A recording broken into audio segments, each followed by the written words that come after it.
Good evening.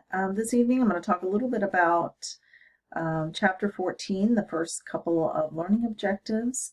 The first one is to identify the accounts and the classes of transactions in the sales and collection cycle.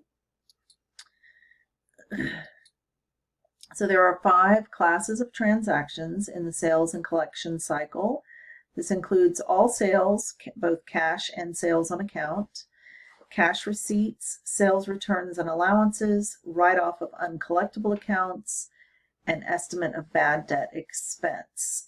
And so on the next slide, you're going to see how the accounting information flows through the various accounts in this sales and collection cycle.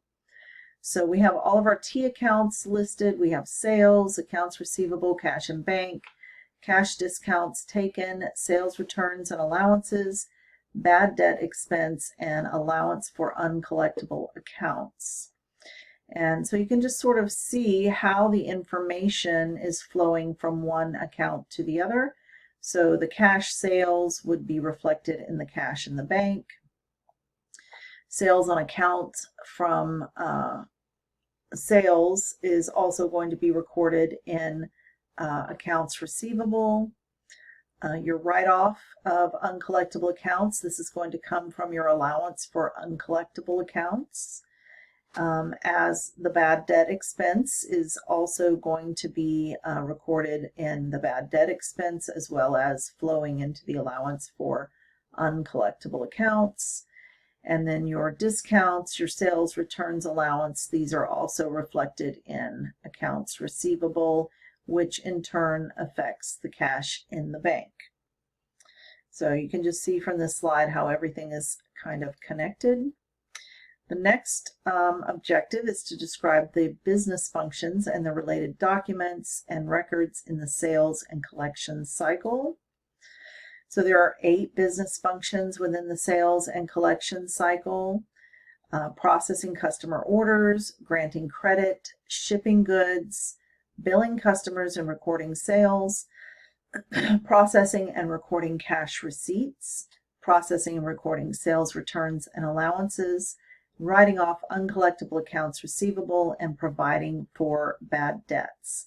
And on the next slide, the classes of transactions, accounts, business functions, and related documents and records for their sales and collection cycles are detailed here.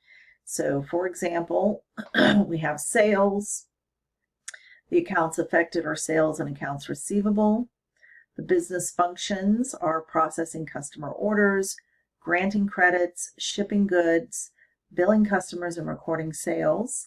And then the documents include customer order, sales orders, customer order or sales order, shipping documents, sales invoices, sales transactions files, sales journal or listing, accounts receivable master file, and the accounts receivable trial balance, and the monthly statements. So these are all documents and records that would be able to help validate and check the sales.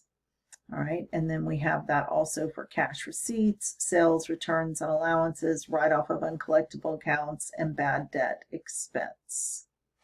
So this is just a quick overview of the first 2 objectives in Chapter 14. We also have a couple of other chapters this week, and we'll be discussing these in more detail in the discussion room. All right, I'll see you there. Thanks.